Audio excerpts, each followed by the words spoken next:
자, 전류 전압 저항이고요. 앞에서는 우리가 순간적으로 반짝해가지고 전자가 이동해가지고 충돌을 하면서 전자가 이동해서 반짝 점점 그리고 마찰전기가 생긴 정지에 있는 전기에 대해서 다뤘어요. 그치? 근데 이 전하들이 순간적으로 멈춰있던 것이 어떤 이제 뭐 건전지라든지 이런 걸 연결해가지고 계속해서 전자의 흐름을 만들어내는 거예요. 그게 전기잖아요. 전기에 대해서 이제 배울 거고요.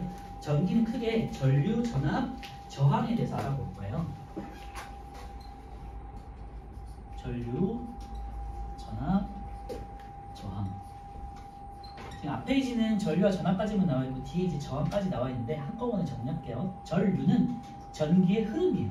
근데 전기의 흐름이라는 게 결국에는 전하의 흐름이잖아요, 그지? 전하가 흐르는 물의 흐름을 생각하시면 돼요. 항상 우리가 이제 밑에 3번도 있지만요, 물의 흐름과 전기 회로에 비유되어 있는데요. 물하고 많이 비유를 해요. 왜냐면 전기 자체가 우리 눈에, 우리 머릿속에 잘 안 들어오기 때문에 보이지 않는 거잖아요. 그래서 물하고 잘 비유하거든요. 그래서 잘 비교하시면 돼요. 그래서 전류는 전하의 흐름, 그러니까 물이라고 생각하시면 돼요. 전압은 우리가 건전지에서 나오는 에너지, 밀어주는 힘이야. 물을 밀어주는 힘이라고 생각하시면 되고, 저항은 말 그대로 반대하는 힘이에요. 흐르는 걸 반대하는 거예요. 알겠지? 그렇게 정리하시면 되고요. 전류는 우리가 I라고 표시하고요.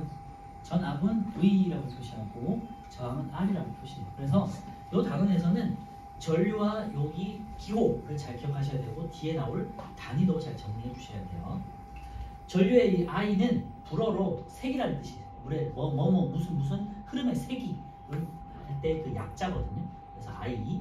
전압은 볼트의 약자예요. 볼트는 이거를 발견한, 전기에 대해서 발견한 사람 중에 볼트라는 과학자가 있거든요. 그 사람이 이름 따서 V를 쓰고요. 저항은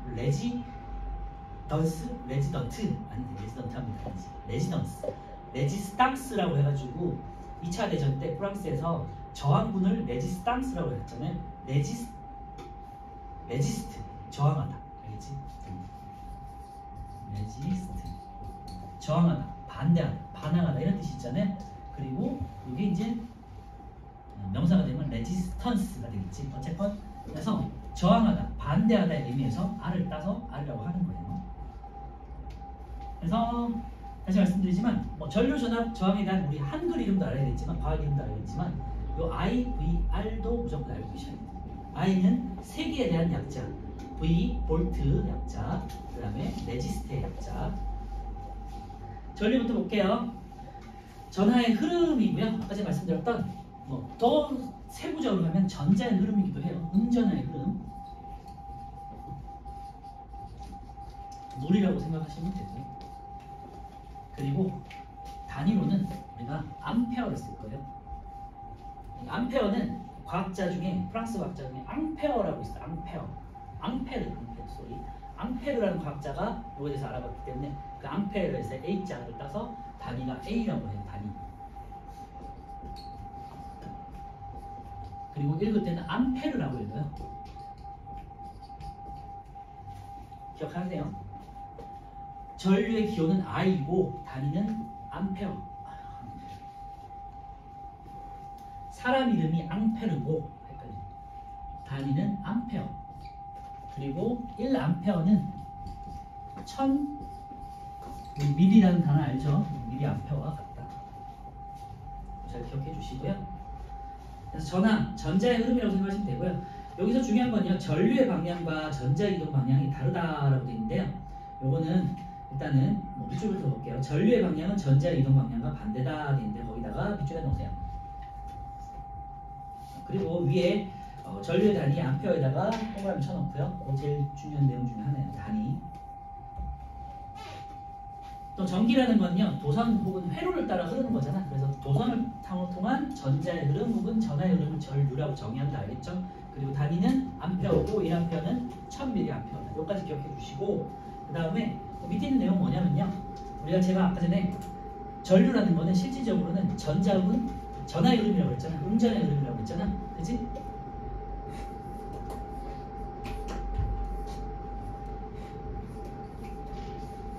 자, 건전지하고 꼬마 전구를 연결해가지고 이런 실험은 뭐 하잖아요. 건전지 긴 쪽이 플러스가 되겠고 이거 마이너스잖아. 근데 우리가 보통 관용적으로, 관습적으로 전기가 어디서 어디로 흐른다고 하니? 플러스에서 마이너스. 건전지가 이렇게 생겼잖아요. 그래서 튀어나온 쪽이 플러스, 마이너스인데 평면 쪽이 마이너스. 우리는 그냥 관습적으로 플러스에서 마이너스로 전기가 흐르는 것으로 이제 이해하고 있잖아요. 그치? 어릴 때부터 배우잖아. 이렇게 배운단 말이야. 이렇게 불러서 얘가 A하고 B다. 그러면 전기는 혹은 전류는 A에서 B로 배운다. 아니 혹은 플러스에서 마이너스로, 아니 이렇게 하자. 플러스 극에서 마이너스 극으로 흐르는 걸로 우리 알고 있잖아. 그치? 그치? 이렇게 배웠는데, 그런데 전자라면요 얘가 마이너스잖아. 그러니까 플러스 극을 향해서 가요. 그래서 마이너스에서 플러스 극으로, 그래서 반대로 이렇게 흐르는 거예요. 그래서 이렇게 이런 식으로.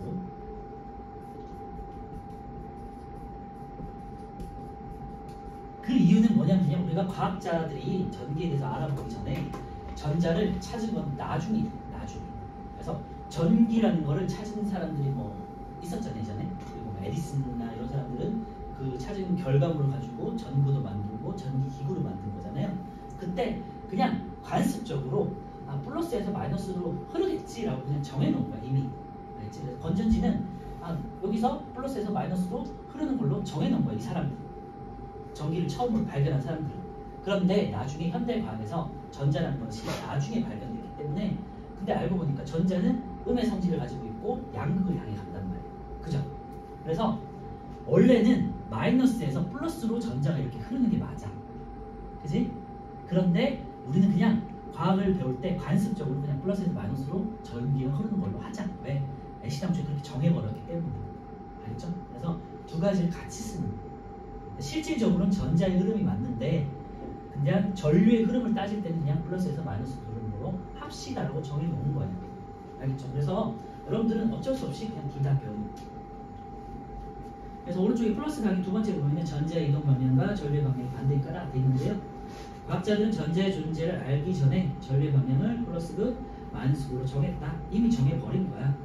그리고 우리가 원자를 분석해가지고 원자 핵과 전자에 대해서 알아본 거는 나중 현대과학에서 들어와서 한 거기 때문에 20세기에 들어와가지고 한 거잖아요. 전기는 이미 우리 조선시대 때 이미 뭐 미국이나 유럽에서 발견한 거죠. 19세기, 18세기. 그죠? 그래서 전기가 먼저 발견됐기 때문에, 발견 혹은 만들어낸 거기 때문에 이게 반대다. 그래서 전류는 전자의 흐름이고요. 전자는 마이너스에서 플러스로 방향이 이동한다는 사실이 나중에 밝혀져서 그냥 전류의 방향을 그대로 쓴다. 그래서 여러분들은 다시 정리하면요, 전류는 플러스에서 마이너스로 하는 걸로 정한 거 아니냐? 전자는 근데 원래 마이너스에서 플러스로 흐르는 거다. 그래서 이렇게 정리하시면 되겠죠. 전류라는 거는 전자의 흐름에 대한 상대적인, 반대적인 흐름이다 라고 생각하시면 되겠죠. 상대적이라는 거는 이렇게 흐르는, 이렇게 반대로 이렇게 가고 있어. 근데 한쪽이 고정돼 있으면은 이렇게 가는 게, 만약에 얘를 고정시키면 얘가 가는 것처럼 보이는 거잖아요. 상대적인 거. 그렇죠? 그렇게 생각하시면 돼요. 하여튼 뭐 시험에 많이 나오는 거니까, 지금도 많이 나오는 거 잘 기억해주세요. 전류는 플러스에서 마이너스, 전자는 마이너스 플러스. 거기다가 이제 별표 쳐놓고 잘 기억해두세요. 극방향 잘 기억해두시고, 화살표 방향 있죠? 잘 보시면서 문제 푸시면 돼요. 그래서 오른쪽에 1번 보면요, 전자의 이동 방향은 마이너스 플러스니까 A가 되겠죠. 전류의 방향은 플러스에서 마이너스니까 B가 되겠죠. 혹시라도 잘 아직 몰랐다면요, 건전지에서 볼록 튀어나온 쪽이 플러스야. 그리고 회로도에서는 긴 쪽이 플러스야. 혹시라도 아직 몰랐다면. 자, 다시 왼쪽에 보시면요, 전기 회로의 도선 내부에서의 전자의 운동대인데요. 아래 표 보시면 전류가 흐르지 않을 때 왼쪽 보면요, 이제 까만 게 아니라 빨간색의 큰 공이 원자 핵이고요. 그 다음에 그 사이사이 조그만 공들이 전자야. 그래서 요거는 금속이기 때문에 전자들이 그냥 자유롭게 놀고 있어요. 이런 전자들은 자유전자라고 해요. 원자 핵에 붙잡혀 있지 않고 자유롭게 이동하는 걸 자유전자라고 하는데, 그 자유전자들이 지금 전기가 흐르지 않잖아. 어떤 흐름이 있지 않잖아. 그러니까 무질서예요. 불규칙하다. 그래서 자기 마음대로 뭐 왼쪽도 갔다가 오른쪽도 갔다가 마음대로 움직이는 상태예요. 불규칙하다 혹은 무질서다. 불규칙에다가 뭐 밑줄 해 놓으시고요. 그 다음에 무질서한 상태에 이렇게 표시해 놓으시면 돼요. 근데 만약에 전류가 흘렀어. 전류가 흐른다는 거는 한쪽 방향에 흐름이 생긴 거잖아요. 그러니까 예를 들면 여기가 플러스, 마이너스가 됐어. 자, 여기서 잘 기억하세요. 전류는 플러스에서 마이너스로 이렇게 흘러. 그지? 그러면은 전자는 어떻게 움직이니? 마이너스에서 플러스 쪽으로 전자들은 왼쪽을 향해서 이렇게 움직입니다. 알겠죠? 그래서 지금 책 같은 경우는 반대로 돼 있잖아. 만약에 이렇게 돼 있어. 마이너스, 플러스. 원래는 전자들이 이렇게 오른쪽으로 흐름을 만들잖아요. 이렇게 플러스를 향해 가.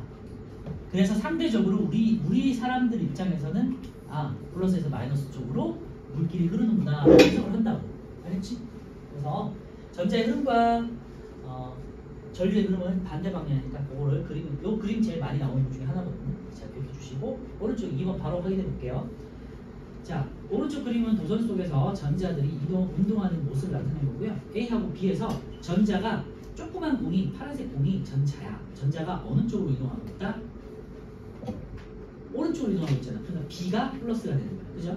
그리고 A가 마이너스가 되는 거야. 그래서 요거를 알 수 있어야 돼요. 지금 요게 되겠죠? 그래서 A는 마이너스, B는 플러스. 이걸 찾아낼 수 있어야 되고요. 그래서 전류가 흐르는 상태이다. 왜? 전자들이 일렬 방향으로 쭉 한 방향을 형성했잖아. 그거는 극이 형성됐다는 소리고 전류가 흐르고 있다라는 거죠. 그래서 1번은 전류가 흐르는 상태고요. A는 마이너스, B는 플러스입니다. 알겠죠?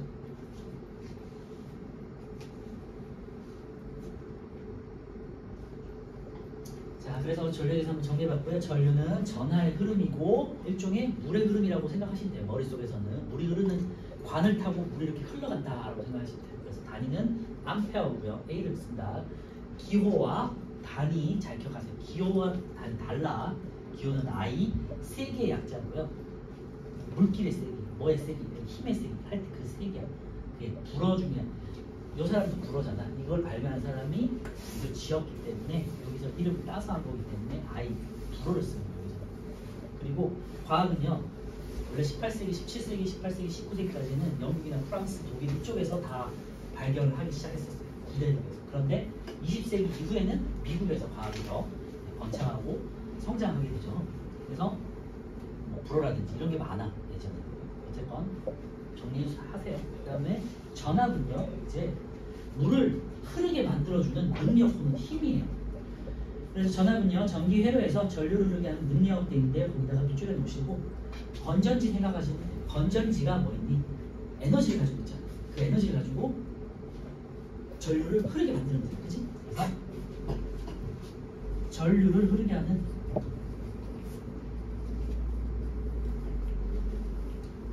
힘인데 그거를 이제 능력이라고 표현할게요. 근데 느낌적으로는 그냥 에너지라고 생각하시면 돼요. 에너지. 그리고 단위는 여기 똑같아요. V를 따서 그냥 요 볼트는 그냥 독일 사람이었던 것 같은데 볼티지에서 이제 볼트 단위를 쓰는 건데요. 단위는 대문자 V를 쓰고 볼트라고 합니다. 요거는 이제 능력이고 요거는 흐름이라잖아요. 흐름이라는 약간 액체 같은 느낌이잖아. 그래서 밀이라는 단어를 쓰고요. 여기서는 그런 건 없어. 그냥 힘이기 때문에 이런 흐름하고 다르기 때문에 밀이라는 단어가 없어요. 볼트 하나만 외우시면 돼요. 전기 회로 혹은 도선에서 뭔가 전류 같은 거를 흐르게 하는 전기를 흐르게 하는 에너지 혹은 능력이라고 생각하시면 돼요. 전압. 3번에다가 별 붙여놓고요.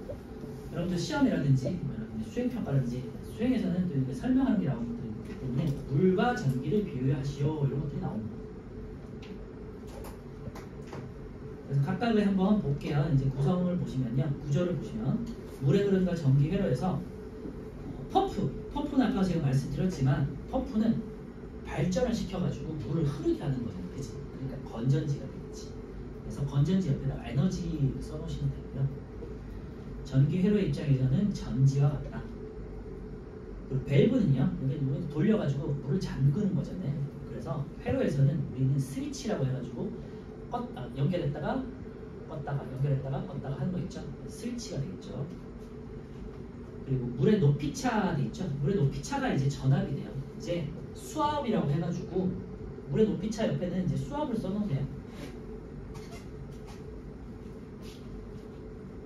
물의 입장에선 수압이 돼요. 댐은요, 만약에 물을 이렇게 가둬, 그리고 물을 이렇게 가두잖아요. 이 높이 차에 의해서 얘가 물이 떨어질 때 수압이 있잖아. 그치? 이 수압으로 전기를 생산하는 거거든요. 나중에 배우겠지만. 그래서 물이 가지고 있는 물의 높이가 가지고 있는 능력이잖아요. 에너지의 능력. 그게 이제 수압인데, 그거를 우리가 이제 전압으로 할 수 있다. 이건 조금 어려운 개념이긴 하지만 전기도 높이 차가 있어서 한쪽 방향으로 흐르게 하는 거거든요. 그렇게 정도만 그냥 해주시면 돼요. 물의 높이 차하고 수압은 전압이 되겠고요. 전지가 가지고 있는, 전지가 보면 이렇게 돼 있잖아. 연결하면 한 개, 두 개, 이런 식으로 연결되잖아요. 플러스에서 마이너스 방향 전기가 이렇게 흐르는 거잖아요. 한 개보다는 두 개일 때 어떻게 되니? 한 개일 때보다는 두 개가 높이차가 두 배로 커지는 거잖아. 이게 직렬 연결, 그치?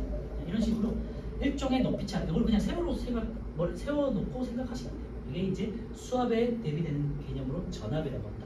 건전지가 가지고 있는 한 개보다는 두 개, 두 개보다는 세 개, 직렬 연결할 때 에너지가 커지는 거기 때문에 그걸 전압이라고 한다. 알겠죠?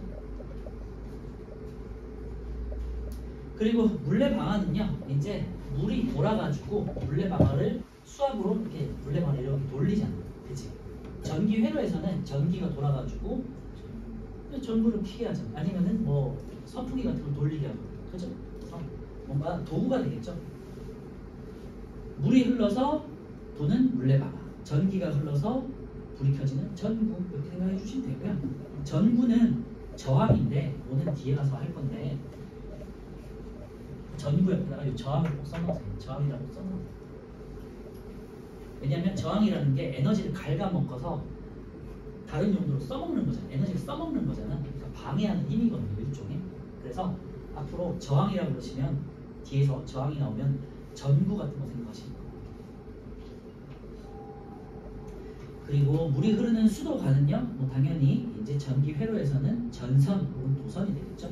도선이라는 단어가 잘 모르겠으면 그냥 전선 이렇게 생각하셔도 돼요. 전기 회로에서는. 자, 오른쪽에서 한번 볼게요. 그림 가는 물의 흐름을 그린다는 전교를 나타내는 것이다. 한번 연결해 보세요.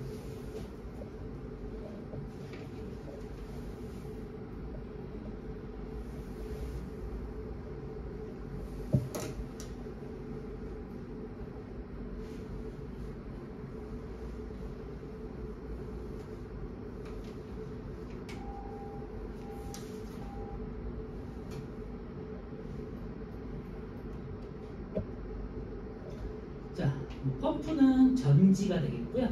에너지를 가지고 있는 그 자체, 흐르는 물은 전류가 되겠고요. 물레방아는 전구, 물이라든지 전기가 쓰이는 곳이라고 생각하시면 되겠죠. 그래서 저항이라는 의미를 가지고 있다. 높이차, 수압은 전압이 되겠죠. 자, 왼쪽에 이제 전류기와 전압기인데요. 요거 이제 보통 학교에서 하면 좋을 텐데 하지 않기 때문에 그냥 외우는 수밖에 없고요. 문제는 제일 아래쪽에 보시면 전류의 눈금읽기 이런 식으로 눈금읽기가 시험에 나와요. 문제 집에도 많이 나와요. 근데 하면 좋은데 안 하니까. 4번 전류계와 전압계인데요. 전류계는 전류를 재는 도구고요. 전압계는 전압을 재는 도구예요. 그래서 차이가 있는데 전류계는 전기 회로에서 직렬로 연결한다 되는데 거기다가 밑줄에 그냥 동그라미 쳐. 전류계는 직렬. 그냥 외우세요. 전류계는 직렬 연결한다.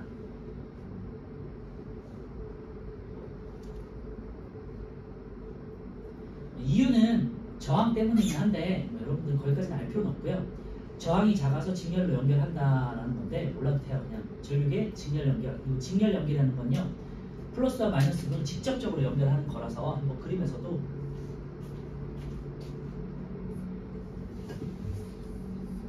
예를 들면 여기 전구가 있고 전구에다가 전류계를 이렇게 연결했다. 이 직렬 연결이잖아요. 저항과 직렬 연결, 그지? 근데 이거를 병렬 연결이라고 했다는 건 이렇게 이렇게 반대로 선을 빼가지고 다시 연결했다는 거잖아요. 그래서 전류계는 직렬 연결, 전압계는 병렬 연결이거든요. 그래서 이런 게 병렬 연결이고 아까 전에 그냥 한 도선을 연결한 건 직렬 연결, 선을 빼가지고 선을 두 개를 연결한 걸 병렬 연결이라고 하잖아. 그래서 이렇게 A 동그라미도 있으면은 전류계, 그리고 V 동그라미도 있으면 전압계거든요. 그래서 전류계는 직렬 연결, 전압계는 병렬 연결. 그래서 그림이 이게 직렬인지 병렬인지를 보고 전류계인지 병렬인지 전압계인지를 판단할 수도 있어야 돼요. 알겠죠? 그래서 전류계는 직렬로 연결하고 전압계는 병렬로 연결한다. 외우시고요. 공통점은요. 플러스 단자는 전지의 플러스 극쪽에 연결하고 마이너스 단자는 전지의 마이너스 극쪽에 연결한다 되는데요. 전류계랑 전압계랑 구조는 똑같아요. 그래서 여기에 눈금이 있고요. 눈금을 낼 수 있는 계기판이 이렇게 세 가지 형식이 있어요. 예를 들면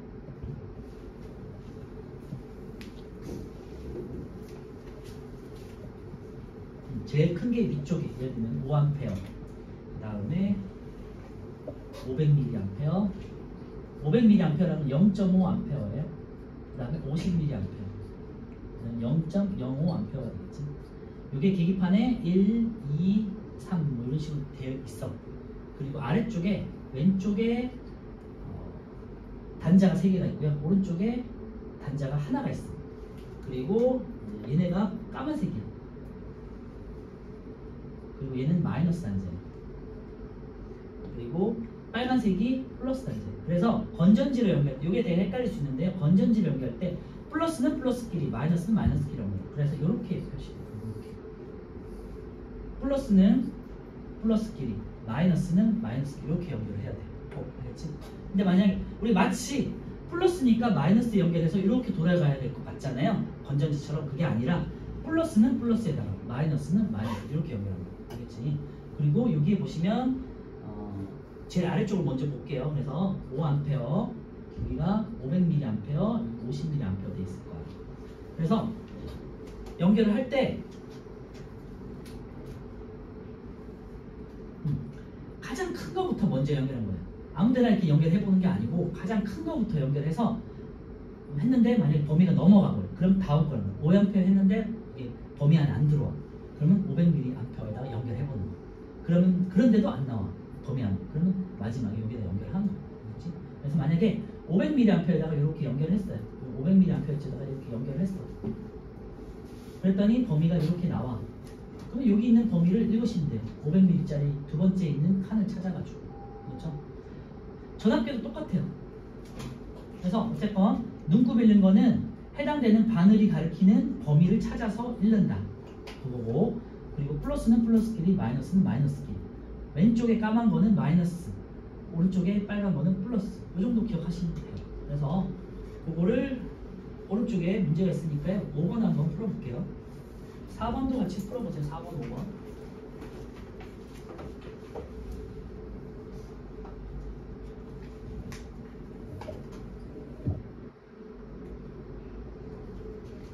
전압계는 병렬로 연결한 까닭은요. 저항이 원체 크기 때문에 에너지를 가지고 있는 거니까 전압이 커서 직렬 연결하면은 이 기계가 고장나 버려요.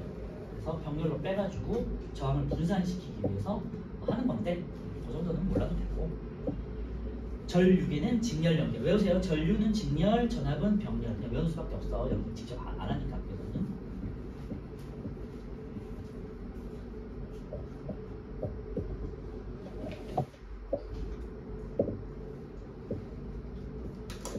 자, 4번은 이제 전류계는 전기 회로에 직렬 연결한다. 전류, 직렬, 전압, 병렬.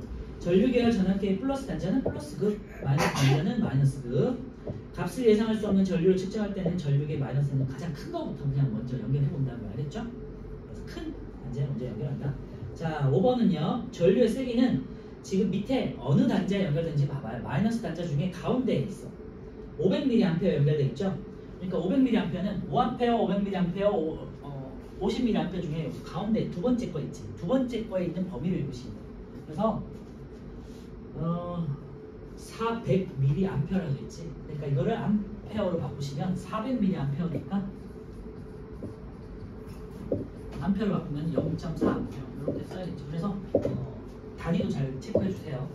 그냥 400mAh로 쏠 수도 있지만 만약에 문제에 암페어로 고치시오가 돼 있으면 0.4A까지 단위로 환산시켜요.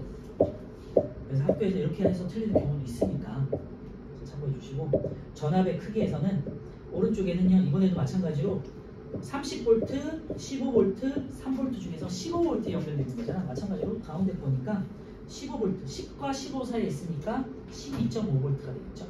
12.5V 이렇게 찾으시면 돼요. 그리고 넘기기 전에 플러스 강의에서 4번 보시면요, 전류계를 잘못 연결했을 때 돼 있죠. 그거 한번 볼게요. 플러스 단자와 마이너스 단자를 반대로 연결하면요, 바늘이 어떻게 되니? 반대쪽으로 흘러요. 그러니까 원래는 이렇게 오른쪽으로 이렇게 이동한단 말이에요. 오른쪽으로. 그런데 이번에는 왼쪽으로 하기 때문에 그냥 반대로 연결되는 거예요. 그렇지? 바늘이 반대로 이동한다.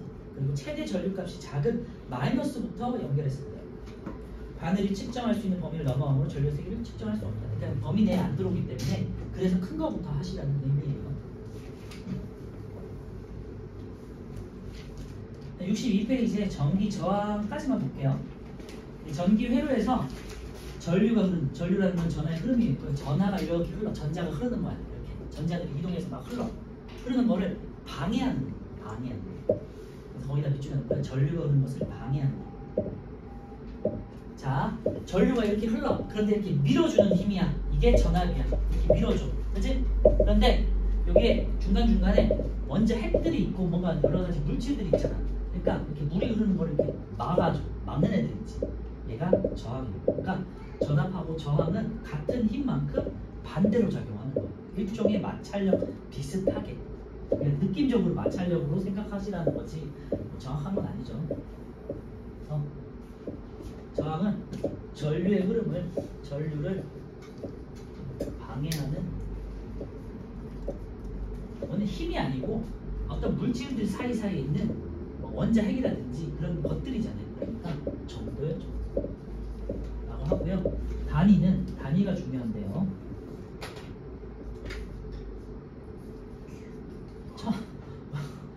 그거 아니고요. 네? 욕하면 안 되고요. 오메가라고 해서 알파, 베타, 감마, 델타, 델타 그리스 문제 있죠? 그래서 오메가예요. 오메가 들어봤지? 네. 거기서 오메가인데 이거를 이 저항을 찾아가지고 밑에 보시면 오메 법칙이라고 해서 있어요. 왜 무슨 법칙이라는 거는 네, 말할게요. 오메 법칙이란 건 누구의 법칙이란 소리거든요. 우리 보일의 법칙, 샤를의 법칙, 그지? 사람 이름이고요. 또 프랑스 사람이고, 오메라는 과학자가 오메 법칙을 이 전류 저항, 전압 저항을 가지고 세 가지를 가지고 I는 R분의 V. 이건 다음 주에 할 건데, 전류는 저항에 반비를 하고 전압에 비례한다는 식을 법칙으로 공식으로 정리한 사람이 옴이야. 그러니까 저항을 찾아서 공식을 정리한 사람이 옴이고, 이 사람이 자기 이름을 땄는데 오메가를 가지고 자기 이름 옴자를 붙여서 단위를 옴으로 합니다. 그러니까 보시면 기호와 단위가 다른 것도 있고 전압처럼 같은 것도 있고 하니까 헷갈리잖아. 기호와 단위가 달라. 그래서 잘 기억해 주셔야 돼요. 그래서 우리는 전류는 저항분의 전압이라고 외우긴 하겠지만 사실은 이렇게 외우셔야 돼요. I는 R분의 V라고 해서 다음 주에 확인할게요. 근데 이걸 보시면요, 전류는 봐봐, 전류라는 건 흐르는 거잖아. 전압이 밀어주는 거잖아. 그러니까 전류와 전압은 필요하겠지. 그러니까 건전지를 직렬로 연결을 많이 할수록 전류가 더 세게 흐르는 거잖아. 그런데 저항이라는 건 반대쪽에서 막아주는 거잖아. 방해하는 거잖아. 그러니까 전류는 저항에 반비라는 거지. 그치? 그렇게 생각하시면 돼요. 이거는 다음 주에 할 거고요. 어쨌건 그래서 전류를 방해하는 정도는 저항이라고 하고, 단위는 옴. 오메가를 써서 옴이라고 한다. 알겠죠? 이거 꼭 기억하세요. 그래서 1번 단위 보시면요, 옴에다가 동그라미 쳐놓고요. 1옴이라는 건요, 문어처럼 이렇게 생긴 거니까 잘 한번 그려보세요. 집에서 이렇게 생겼어요. 이렇게 문어처럼. 문어가 아니라 좀 뭐라고 해야 되지? 자갈치. 네, 자갈치 아니고 쥐샷 같은. 쥐새끼. 뭐라고요? 그 애들이 그 공갈 그거? 네, 공부하셨 맞아. 고등학생. 하여튼 이제 한번 그리기 어려우니까 한번 그 평소에 한번 연습해 보시고요. 1옴은 1V의 전압을 걸었을 때 1V만큼 전류를 이렇게 밀어주는 거를 밀어주면 1A의 전류가 흐를 거 아니야. 그거를 막아주는 거라고. 그래서 1옴은 1V의 전압을 걸었을 때 1A의 전류가 흐르는 도선의 저항. 이때의 저항을 1옴이라고 한다. 그렇죠? 전기 저항이 생기는 까닭은요. 전자들이 이동하면서 원자와 충돌하기 때문이다. 거기다 동그라미 쳐놓고요. 원자에 있는 원자 핵과 충돌하기 때문에 정확하겠네요. 전자들은 어차피 먼지 같은 애들이기 때문에. 그래서 물질마다 원자들이 다 다르잖아. 그죠? 그래서 어떤 물질은 예를 들면 나무다. 그러면은 전기가 잘 안 흘러. 그럼 전기 저항이 크다 작다? 크다. 금속이다. 철이나 불이다. 이런 애들은 전기가 잘 흐르잖아. 그래서 전기 저항이 작다. 되겠죠? 2번 보시면요. 전기 저항을 변화시키는 요인인데 거기다가 이제 별표 쳐놓고요. 딱 두 가지만 고려하시면 돼요. 물질의 종류와 도선의 길이와 단면적인데 종류는 당연한 거잖아. 방금 말씀드렸지만 물질마다 이루고 있는 원자들이 다르잖아. 그러니까 전기가 흐르는 정도도 다르겠지. 그러니까 저항이 달라지겠죠. 그래서 물질마다 원자의 배열 상태가 있는데 크기도 다르잖아요. 크기와 배열 상태가 다르기 때문에 원자와 전자가 충돌한 정도가 다르기 때문에 전기 저항이 달라집니다. 어떻게 보면 당연한 내용이고요. 두 번째가 중요해요. 도선의 길이와 단면적. 그래서 봐봐 그냥 직관적으로 생각해보세요. 길면 길수록 어떻게 되겠니? 전기 저항이 커지겠지. 왜냐면 이 전선이 길면 길수록 지나가는 길이 길잖아. 오래 걸릴 거 아니야. 그러니까 길면 길수록 전기 저항이 커지고요. 단면적이 커질수록 어떻게 되겠니? 넓어질수록 전기 저항은 작아져요. 왜냐면 좁은 길보다는 넓은 길이 이동하기가 편하잖아요. 그래서 터널을 생각하시면 돼요. 이때는 여기까지만 보고 이제 마칠 거예요. 그래서 전기 저항은요 터널을 생각하시고요. 터널이 이렇게 긴 거랑 짧은 터널이 있어. 어디가 빨리 통과하니? 당연히 짧은 거잖아. 그래서 길이가 길수록 저항이 커진다. 그 다음에 얘랑 그리고 두꺼운 애가 있어요. 차의 입장에서 이렇게 흐르는 거랑 이렇게 길이 여러 개가 있는 거랑 했을 때 어디가 더 빨리 통과하니? 넓은 게. 그죠? 그래서 단면적이 좁을수록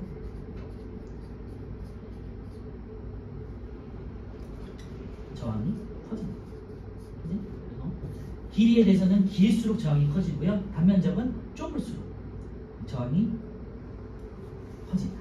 반대는 길이가 짧을수록 저항은 작아지고요. 단면적이 넓어질수록. 단면적이 넓다는 건요. 전선이 이렇게 그냥 두꺼워진다. 이렇게 하시는 거예요. 넓을수록 저항이 작아진다. 그러니까 둘 중에 하나 외우시면 되겠죠. 길이는 길수록 저항이 커지고 단면적은 좁을수록 저항이 커진다. 아니면은 뭐 이렇게 외워도 길이가 길수록 저항이 커지고 단면적이 넓을수록 저항이 작아진다. 이렇게 바꿔서 외우셔도 책에다가 그렇게 나와 있을 거예요. 거기까지만 할 거예요. 그래서 이번에 도선의 길이와 단면적에서요. 전기 저항은 물질의 길이에 비례하고 단면적이 반비례한다. 거기다가 이제 밑줄에 놓으면 되겠죠. 길이는 길수록 저항 증가, 단면적은 넓을수록 저항 감소. 좁을수록 혹은 작을수록 되겠네. 작을수록. 자, 물질의 길이에 따라서 보면요. 길이가 길수록 전자가 도선을 지날 때 원자의 충돌 횟수가 많아지니까 전류가 흐르는 것을 방해한다. 거기다가 밑줄에 놓고요. 오른쪽은 단면적에 대해서는요. 단면적이 넓으면요. 도선의 단면을 통과하는 전자의 수가 한꺼번에 이동할 때 더 많이 이동할 수 있잖아요. 차의 흐름을 생각하라고 했지. 터널 생각하시면 돼요. 터널. 전류가 잘 흐를 수 있다. 그래서 저항이 작아진다. 그래서 잘 기억해 두시면 되고요. 도선의 길이와 단면적 밑에다 그냥 터널 이렇게 써놓으시면 이제 나중에 생각하는 게 편하겠죠. 여기까지 하고 나중에 밑에 옴의 법칙은 이걸 정리한 게 옴의 법칙이에요. 그래서 다음 주는 전류와 전압과 저항에서 기호와 단위를 잘 기억해 보시면 될 것 같아요. 하고 이걸 정리한 게 옴의 법칙이다. 나갈 거예요. 화장실 가실 분 바로 봅시다. 방금 했던 요거예요. 오늘은 전류와 전압의 관계, 그 다음에 우리 노래 흐름과의 비교. 그치? 응? 천천히 선생님 아주 천천히 지워주세요. 네. 한 8시간 동안 지워주세요.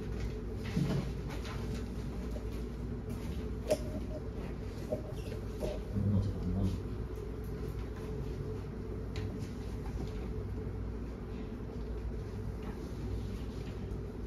전기의 흐름, 전자의 흐름 아까 말씀드렸죠.